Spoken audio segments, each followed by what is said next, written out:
Una vez más, sean bienvenidos. Todos los que se van a estar conectando, los saludamos en el amor del Señor.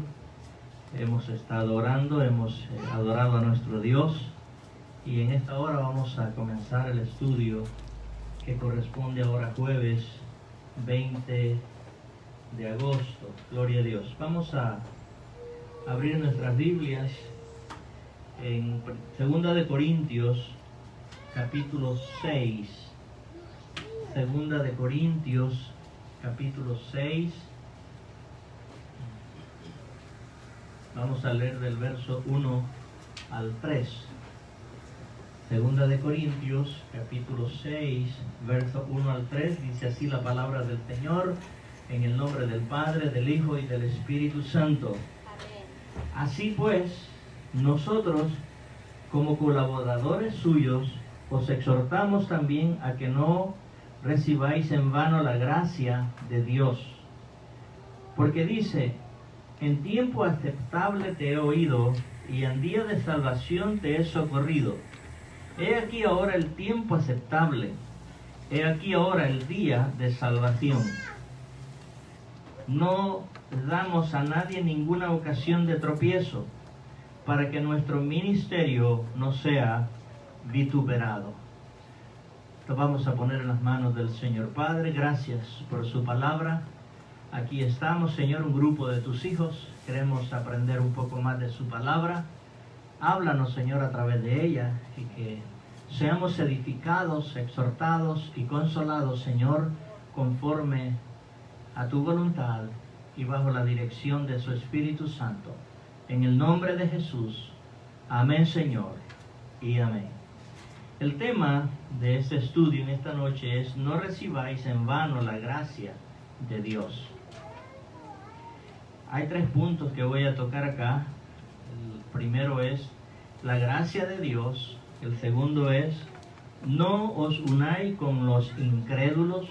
Y tercero, tu cuerpo es templo de Dios. A manera de introducción, es indudable que el apóstol Pablo, que es el escritor a los Corintios, estaba seguro que cada vez que una persona se allegaba al Señor era salvo, porque en su ministerio había podido ver hombres y mujeres que se habían convertido al Señor por el ministerio que él había recibido, y él es la seguridad con la que escribe que todo aquel que se allega a Dios lo recibe como a hijo, y por eso es importante que conozcamos la palabra del Señor. El versículo 2 que leía dice: porque en tiempo aceptable te he oído, y en día de salvación te he socorrido. He aquí ahora el tiempo aceptable, he aquí ahora el día de salvación. Cada vez que usted habla del Evangelio de Jesucristo a cualquiera que sea la persona, usted está llevando salvación en ese instante. Resta de la persona que quiera aceptarlo. Ese es el compromiso nuestro, llevar este Evangelio para que el mundo entero conozca de nuestro Señor y Salvador Jesús. Ahora bien, después que aceptamos al Señor, en nuestra vida suceden, como dije en algunas ocasiones, altas, bajas, fallamos, nos reconciliamos, pero lo importante es que cuando reconocemos, ¿verdad?, por causa de que hemos fallado a Dios, nuestra vida espiritual baja. Entonces necesitamos que de nuevo nos reconciliemos con el Señor para que la fe de nuevo comience a funcionar en nuestras vidas, porque a veces nos descuidamos y eso hace que nuestra vida espiritual pues tenga ese bajón, para que en algunas ocasiones decimos: no siento al Señor, parece que no está conmigo. Pero déjeme decirle que quien se aleja del Señor somos nosotros. Él siempre está ahí presto para extendernos la mano en el momento que lo necesitemos. En este punto, la gracia es que necesitamos exhortarnos, como dice su palabra, los unos a los otros, para que nos volvamos y nos reconciliemos con el Señor si es que hemos fallado. Así que es importante entender que cuando alguien peca deliberadamente, ahí hay un poquito más de problema, porque lo hace a sabiendas que va a pecar. Y es importante que entendamos que la Escritura nos dice que si le hemos fallado y confesamos nuestros pecados, Él es fiel y justo para perdonarnos, pero también nos dice que lo confesemos y nos apartemos del pecado. Y cuando nos apartamos, entonces alcanzamos de Dios misericordia. Eso es lo que la Biblia nos enseña ahí en Proverbios.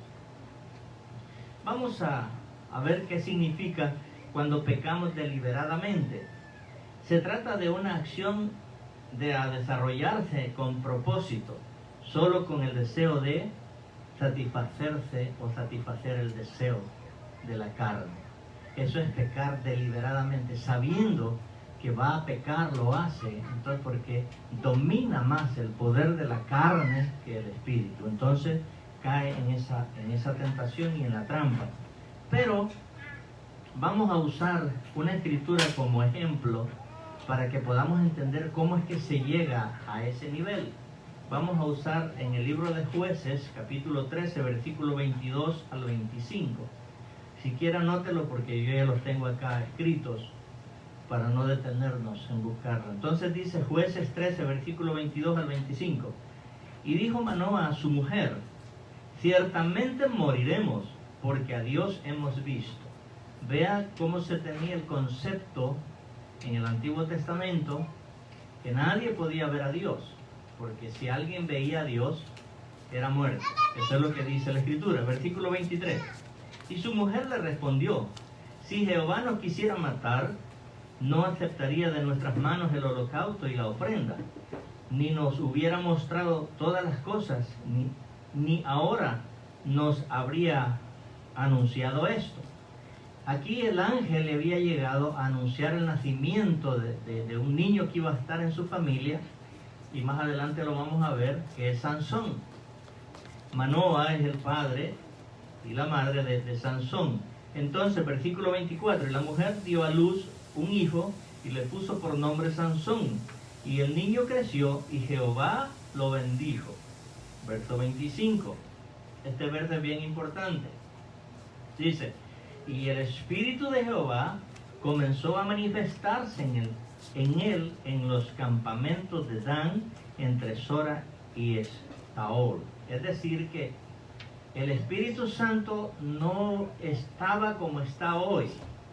En el tiempo del Antiguo Testamento, el Espíritu Santo llegaba a ciertas personas. Pero después del día de Pentecostés, cuando la iglesia de Jesucristo nace, ese día el Espíritu Santo viene a morar en todos aquellos que recibimos a Jesús como nuestro Señor y Salvador. Y ahora Él está en todos y con todos. Ya no es como el Antiguo Pacto. En el Antiguo Testamento era en personas específicas que el Espíritu Santo reposaba. Y en este caso vemos que estaba sobre Sansón. El versículo 25 nos dice: y el Espíritu de Jehová comenzó a manifestarse en él en los campamentos de Dan, entre Sora y Estaol. Es decir, sobre Sansón. Y los que hemos leído la Biblia nos damos cuenta de esta historia maravillosa de lo que todo lo que él hizo. Entonces dice: pero ¿qué pasó con la gracia de Dios que se había manifestado sobre Sansón? Porque el Espíritu Santo en nosotros es lo que hace la gracia de Dios en nosotros. Entonces, en el versículo 25, como decíamos, que el Espíritu de Jehová venía sobre él y hacía todas las maravillas que vemos a través de ese libro de los Jueces. Pero Sansón, aquí está la situación difícil, pero Sansón comenzó a coquetear con el mundo, y ahí está el problema. Sansón no difiere nada de nosotros. Es de carne y hueso, como usted y yo somos de carne y hueso, con los mismos deseos, las mismas pasiones, si se le puede llamar de alguna manera. Era Sansón y nosotros igual. Pero veamos en el capítulo 14 del mismo libro de los Jueces, Jueces capítulo 14, versículo 10 al 14, vamos a leer. Dice así: vino pues su padre a donde estaba la mujer, y Sansón hizo allí banquete, porque así solían hacer los jóvenes. Y aconteció que cuando ellos le vieron, tomaron 30 compañeros para que estuviese con él. Y Sansón les dijo: yo propondré un enigma, y si en los 7 días del banquete me lo declaráis y descifráis, yo os entregaré 30 vestidos de lino y 30 vestidos de fiesta. Versículo 13. Mas si no lo podéis declarar, entonces vosotros me daréis a mí los 30 vestidos de lino y los 30 vestidos de fiesta. Y ellos respondieron: propón tu enigma y lo oiremos. Versículo 14. Entonces les dijo: del devorador salió comida, y del fuerte salió dulzura, y ellos no pudieron declarar el enigma en 3 días. Vamos a ver cómo es que se comienza a coquetear con el mundo. Como cristianos, nosotros tenemos que tener cuidado con quién nos juntamos. Lo vamos a ver a través de la Escritura. Vamos a ver cómo es que él cae de la gracia de Dios. Parecía que Sansón nunca iba a ser vencido por nadie, porque siempre que sucedía algo, él salía victorioso. Pero el problema fue, como dije, cuando comenzó a coquetear con el mundo. O sea, a sentirse bien con las cosas que se hacen en el mundo. Entonces, la gracia que Dios había puesto en él comenzó a desaparecer. No se fue de la noche a la mañana. Comenzó poco a poco, porque el enemigo no trata de que usted se salga de una... No, lo lleva despacito, despacio. Si no nos damos cuenta, caemos entonces en la trampa del enemigo. Vamos a ver aquí el verso 15 de Jueces 14. Al 7º día dijeron a la mujer de Sansón. Aquí ya Sansón se había unido a una mujer que no era judía, no era israelita, era filistea, era de alguien que no tenía temor a Dios, no era hija de Dios. Entonces dice: induce a tu marido a que nos declare este enigma. Mire cómo el enemigo comienza a trabajar en la mujer de Sansón. Dice: para que no te quememos a ti ni a la casa de tu padre. Ahí viene una amenaza del enemigo. Vea lo que dice. Vamos a leer el verso 15 una vez más.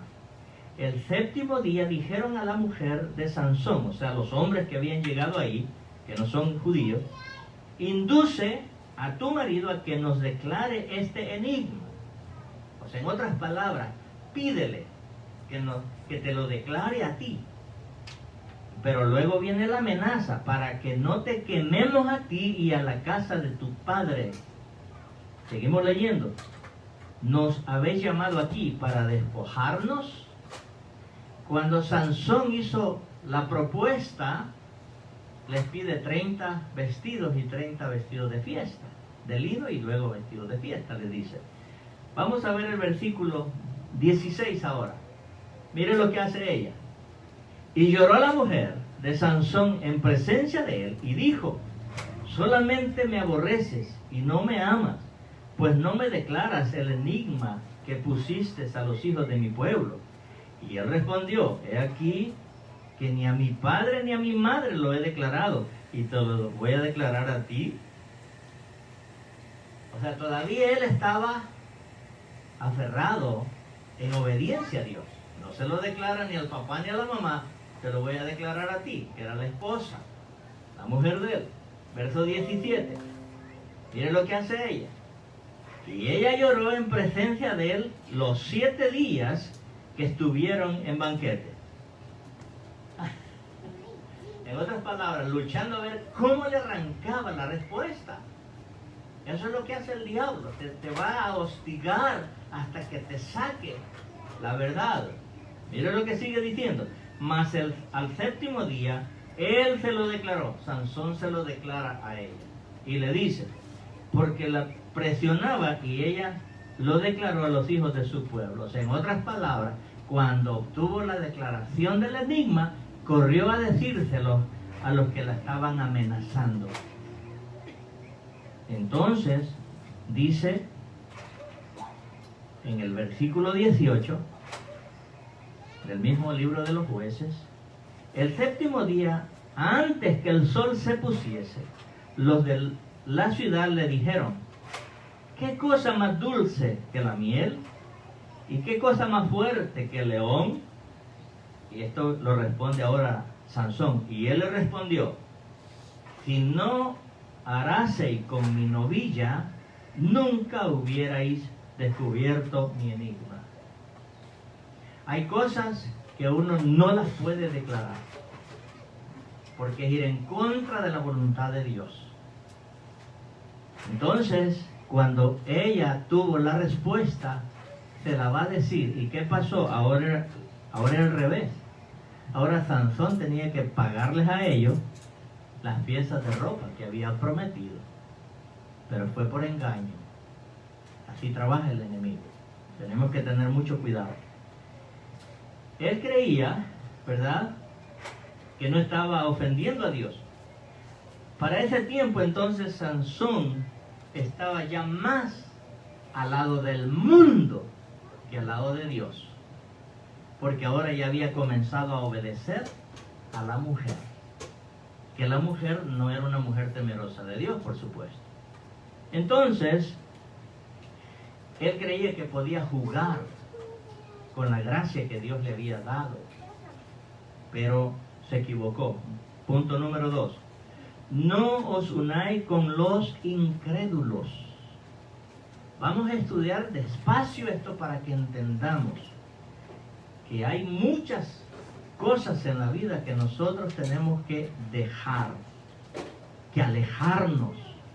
A manera de testimonio, yo lo he dicho en otras ocasiones, pero cuando yo me convertí al Señor, yo tenía compañeros de trabajo que éramos compañeros de farándula. Y ellos me decían, no vas a poder quedarte en el cristianismo. Porque claro, cada fin de semana eran borracheras. Entonces ellos pensaron que yo iba a continuar con lo mismo. Claro, al tiempo, cuando vieron que ya no pudieron arrastrarme, cambiaron de parecer, por supuesto. Pero la Biblia nos dice, y era la parte que leíamos en 2 de Corintios 6, dice, no os unáis a los incrédulos. Vamos a ver por qué. Delante de Dios las personas se dividen solamente en dos clases o dos categorías. Présteme atención a esto. Delante de Dios solamente hay dos clases de personas.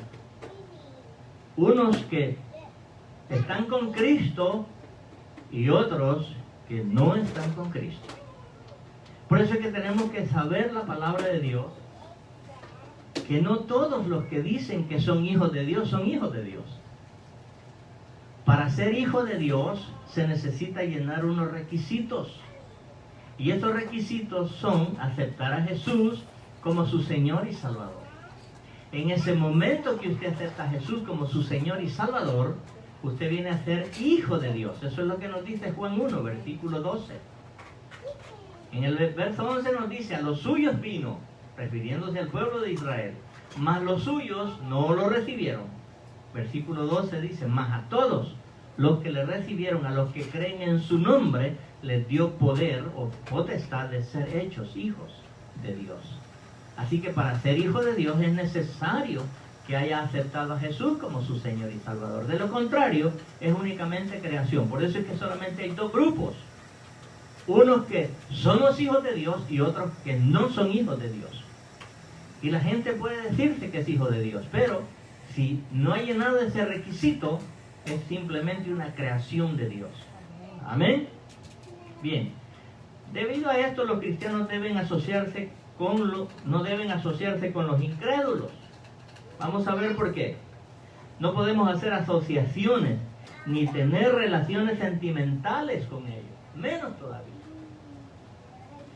¿Por qué yo traigo este tema? Bueno, nuestra iglesia tiene bastantes jóvenes que de un momento a otro van a tomar una decisión de un noviazgo, de unirse en algo sentimental.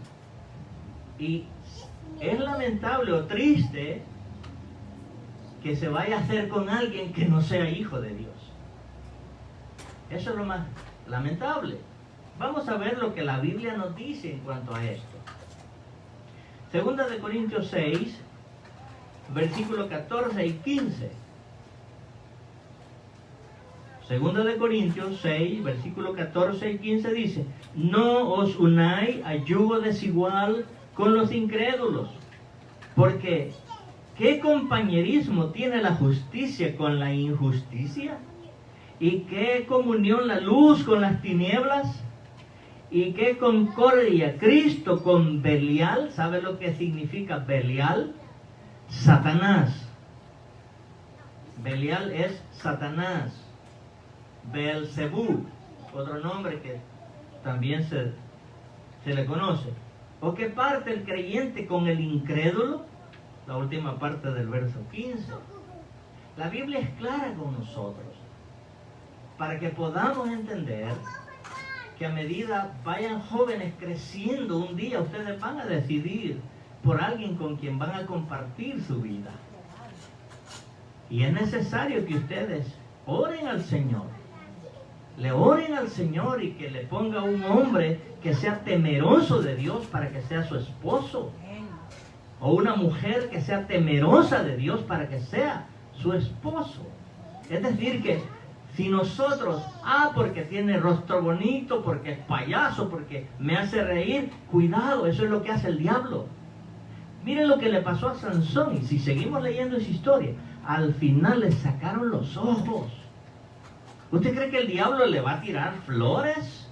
No, lo va a destruir o la va a destruir. Entonces, los versos son bien claros en la Escritura. Segunda de Corintios 6:14 dice: no os unáis a yugo desigual con los incrédulos, porque ¿qué compañerismo tiene la justicia con la injusticia? ¿Y qué comunión la luz con las tinieblas? ¿Y qué concordia Cristo con Belial?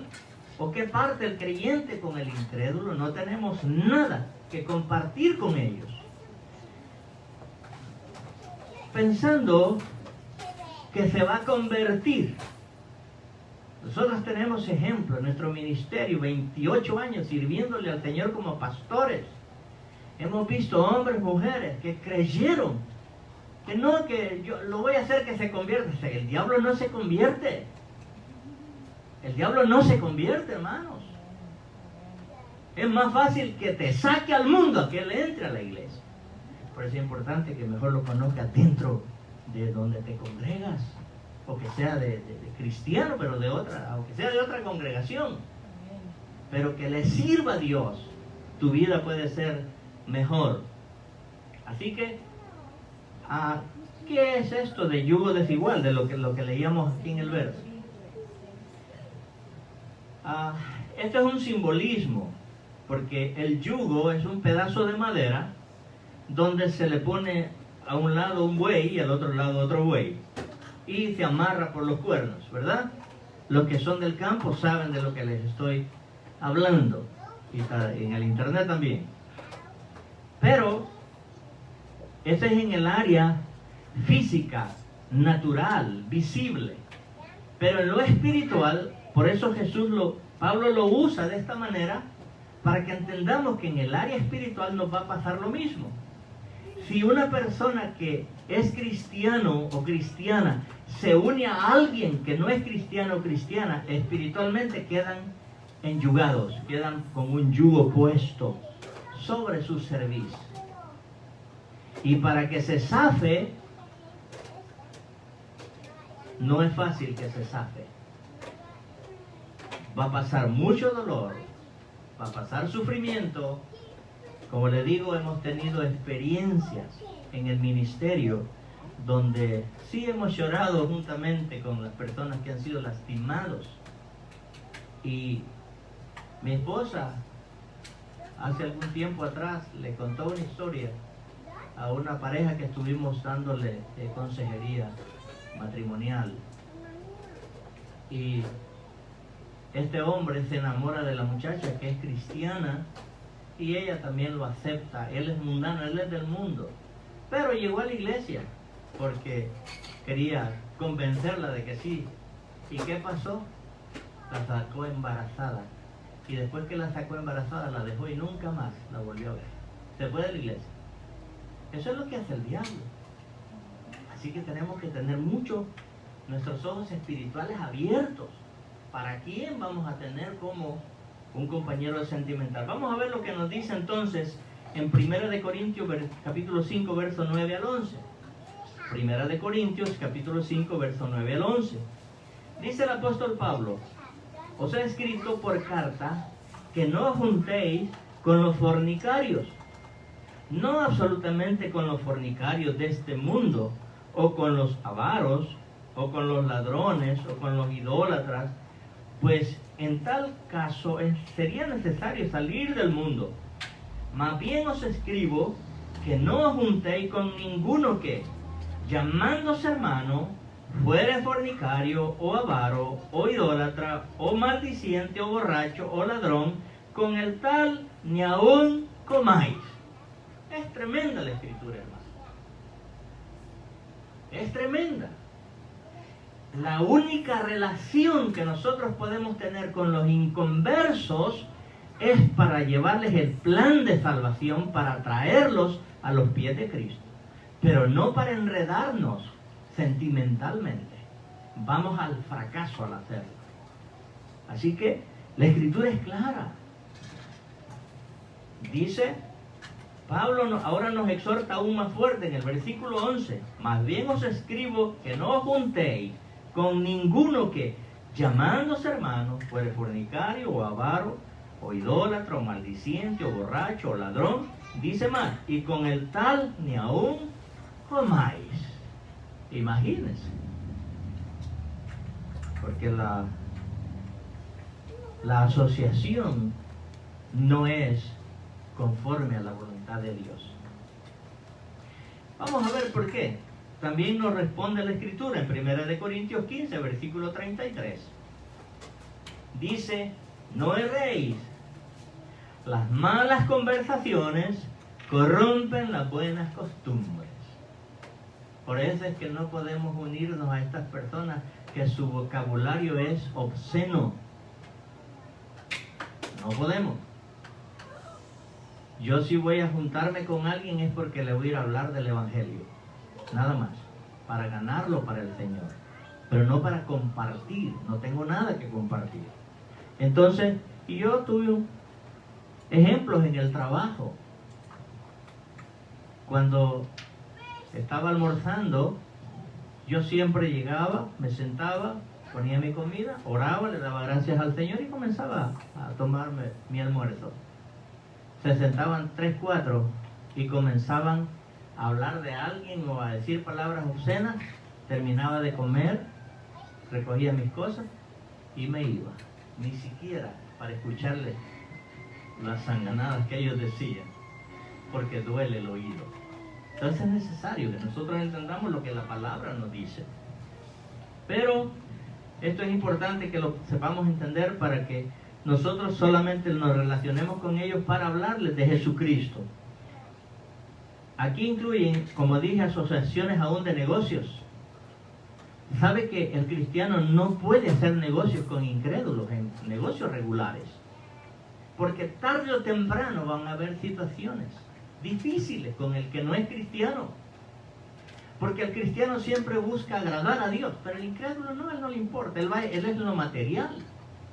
Entonces necesitamos entender también que aún ni en negocios se puede asociar con gente que no sea cristiana. Por eso el Señor nos da ese espíritu de discernimiento para que podamos entender con quién podemos nosotros asociarnos. Entonces, imagínense en un noviazgo de una persona que no sea cristiano, cómo va a ser su vida. Va a ser difícil. Va a ser difícil. Así que veamos lo que le pasa a Sansón por haber incurrido en esa desobediencia. Dios le había dado todas las instrucciones que hiciera. No podía tomar, no podía comer nada de lo que descendiera de la uva, porque tenía voto nazareato. Era un hombre apartado 100% para Dios, pero él le comenzó a coquetear al mundo y el mundo lo arrastró. Y dice Jueces 16, versículos 19 al 21. Aquí ya está, ha entrado otra mujer llamada Dalila. Mire lo que dice, versículo 19 del capítulo 16 de Jueces. Y ella hizo que él se durmiera sobre su rodilla. Chévere, ¿no? Le sobaba la cabecita, yo creo, en sus piernas. Eso es lo que dice ahí, en la rodilla lo tenía. Y él ahí bien, feliz. Feliz entre comillas. Pero no sabe lo que le viene. Entonces dice, y llamó a un hombre, quien le raspó los 7 quedejas de su cabeza. Quedejas son unos borlones así largos que se dejaban crecer del pelo. Se los cortó. Entonces dice, y ella comenzó a afligirlo, pues su fuerza se apartó de él. Y le dijo, Sansón, los filisteos sobre ti. Y luego que despertó él de su sueño, se dijo, esta vez saldré como las otras y me escaparé. Mire lo que él dijo. Y este es el versículo más triste de la Biblia. Este es el versículo más triste de la Biblia. Mire lo que dice. Pero él, o sea, Sansón, no sabía que Jehová ya se había apartado de él. Mire qué tremendo esto. Cuando se le coquetea al mundo, el Espíritu Santo se va de nosotros. Se va. Y ni nos damos cuenta.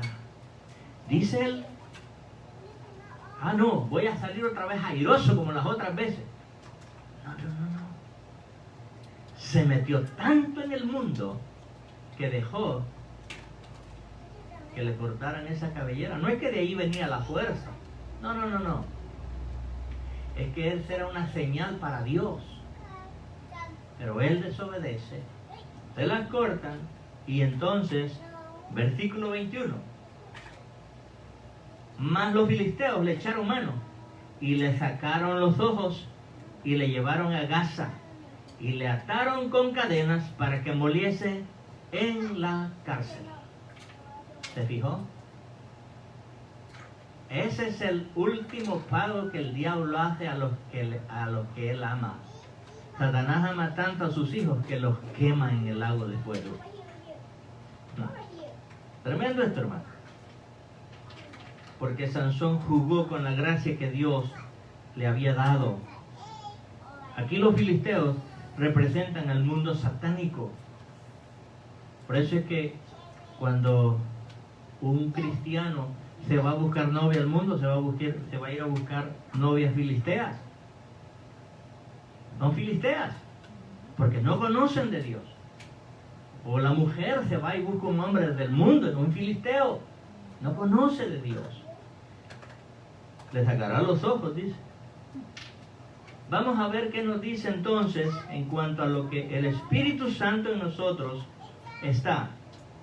Aquí, de nuevo, el templo de Dios, ¿verdad? Somos nosotros. Punto número 3. Tu cuerpo es el templo de Dios. Tu cuerpo es el templo de Dios. Vamos a ver lo que nos dice primeramente Jesús. Juan 14, versículo 23. Dice así. Respondió Jesús y le dijo, el que me ama, mi palabra guardará, y mi Padre le amará, y vendremos a él, y haremos morada con él. Todo lo que yo le enseño está en la Escritura. No son mis pensamientos. El Espíritu Santo dice que viene a morar en nosotros. Entonces, veamos también lo que el apóstol Pablo nos dice en 1 Corintios 6, versículo 19. Dice, ¿o ignoráis que vuestro cuerpo es templo del Espíritu Santo, el cual está en vosotros, el cual tenéis de Dios, y no sois vuestros? O sea, nuestro cuerpo le pertenece a Dios. Entonces, Usted y yo tenemos que dejarnos dirigir por el Espíritu Santo. Y cuando el Espíritu Santo nos dirige, no es fácil que caigamos en la trampa del enemigo. El enemigo es bien sutil, es terriblemente sutil, engaña de una manera que si no estamos bien abiertos nuestros ojos espirituales, podemos caer en la tentación. ¿Ok? Bien. La pregunta es, ¿por qué entonces nosotros necesitamos entender que somos el templo de Dios y que no podemos unirnos con yugos desiguales? Vamos a 2 Corintios 6, versículo 14 una vez más. Dice, no os unáis a yugo desigual con los incrédulos, porque qué compañerismo tiene la justicia con la injusticia, y qué comunión la luz con las tinieblas, y qué concordia Cristo con Belial, o qué parte el creyente con el incrédulo, versículo 16, y qué acuerdo hay entre el templo de Dios y los ídolos, porque vosotros sois el templo del Dios viviente, como Dios dijo, habitaré y andaré entre ellos, y seré su Dios, y ellos serán mi pueblo. Versículo 17, por lo cual salid de en medio de ellos, apartaos, dice el Señor, y no toquéis lo inmundo, y yo os recibiré, y seré para vosotros vuestro Padre, y vosotros me seréis hijos e hijas, dice el Señor, Dios Todopoderoso. ¿Qué pasa cuando el cristiano se une en matrimonio con una persona que no sea cristiana? Bueno, esa mujer, como dije, representa a las filisteas. Y viceversa, si es el hombre que se une, cualquiera de los dos. Vamos a ver lo que nos dice Amós 3, verso 3. Amós 3, verso 3 dice, ¿andarán dos juntos si no estuviesen de acuerdo? ¿Sabe que cuando Cristo te encuentra que ya estás unida con alguien y él no quiere ser cristiano, Dios no te condena ni te juzga, te acepta así como estás?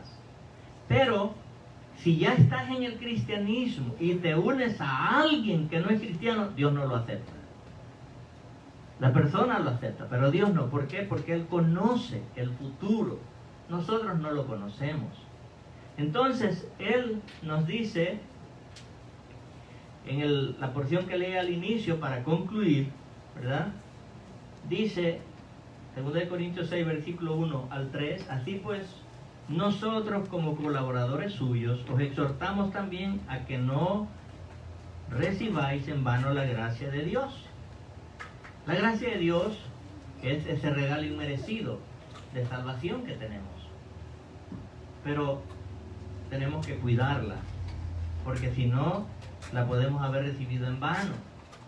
Porque entonces, en un momento de descuido, podemos otra vez irnos al mundo. Verso 2, porque dice, en tiempo aceptable te he oído y en día de salvación te he socorrido. He aquí ahora el tiempo aceptable, he aquí ahora el día de salvación. Versículo 3, no damos a nadie ninguna ocasión de tropiezo, para que nuestro ministerio no sea vituperado. Gloria a Dios. Hay 3 preguntas que se pueden hacer en este tema. Y ya estoy para terminar. Pero ¿qué entiende usted por la gracia de Dios? Esa es la primera pregunta. ¿Alguien? ¿Qué entiende usted por la gracia de Dios? Un regalo que no merecíamos. Que por gracia soy salvo. ¿Algo más? Ese es el regalo inmerecido. No lo merecíamos. Pero entonces, en este caminar, como no lo merecíamos, yo tengo que cuidarlo. Porque me lo dio gratis. No pagamos nada por él. Por eso se llama así. Salvo por gracia. Porque no hicimos nada para recibirlo, excepto el acto de fe de haberlo recibido. Nada más. Segunda pregunta. Cuando dice que no nos unamos a los incrédulos, ¿qué cree que nos está diciendo el Señor? Cuando Él nos dice, no te unas a los incrédulos, ¿por qué? ¿Por qué nos dice eso? Porque la relación no va a funcionar, está bien, ¿ok? Es que hay una gran diferencia entre el creyente y el incrédulo. Usted y yo tenemos a Dios como Padre. El incrédulo no tiene a Dios como Padre, tiene a Satanás como Padre. Y si se une en matrimonio para que lo visite, va a tener que ir al infierno. ¿Ve la diferencia? Mas si el cristiano y la cristiana se unen, los dos tienen la misma fe, los dos tienen el mismo Padre, irán a la gloria de Dios. ¿Ve la diferencia? Y la número 3. ¿Qué entiende cuando dice que su cuerpo es templo de Dios?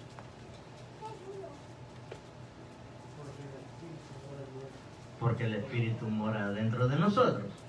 ¿Alguien más? Es que como ustedes no me hacen las preguntas, yo se las voy a hacer a ustedes.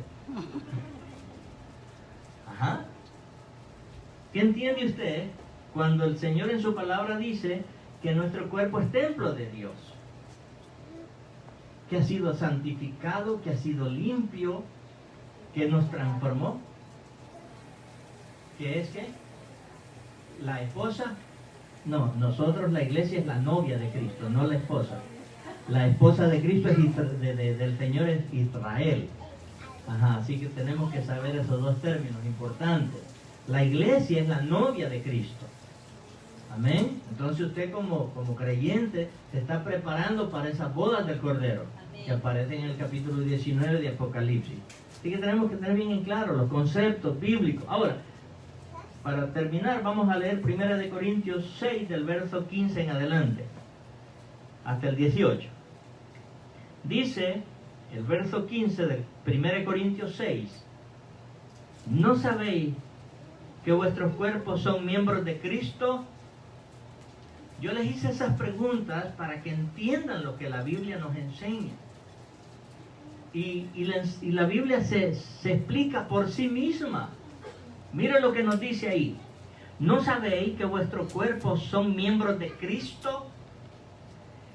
Quitaré pues los miembros de Cristo y los uniré a una ramera. ¿Sabe lo que es una ramera? No es la que anda de rama en rama. Es una prostituta. Eso es lo que significa ramera. Dice Pablo, de ninguna manera. Versículo 16. ¿O no sabéis que el que se une con una ramera es un cuerpo con ella? Porque dice, los dos serán una sola carne. Miren qué tremendo. Luego dice versículo 17. Porque el que se une al Señor, un espíritu es con Él. Entonces dice, en el verso 18 nos da el consejo: huid de la fornicación. Cualquier otro pecado que el hombre comete está fuera del cuerpo, mas el que fornica contra su propio cuerpo peca. Ese es el tema que nos concierne siempre, tenerlo en nuestra memoria, que no hayamos recibido la gracia en vano. Por eso es que tenemos que cuidarla y ver con quién nos relacionamos. Jóvenes, pronto ustedes estarán teniendo relaciones sentimentales, pero tienen que esperar en el Señor. Oren al Señor para que les provea un hombre que verdaderamente tenga temor de Dios, o una mujer que verdaderamente ame al Señor. Yo me gozo con mi esposa cuando ella dice que está enamorada de Jesús. Yo digo, gloria a Dios, gloria a Dios, porque no me tiene a mí como número uno, tiene a Dios como número uno en su vida.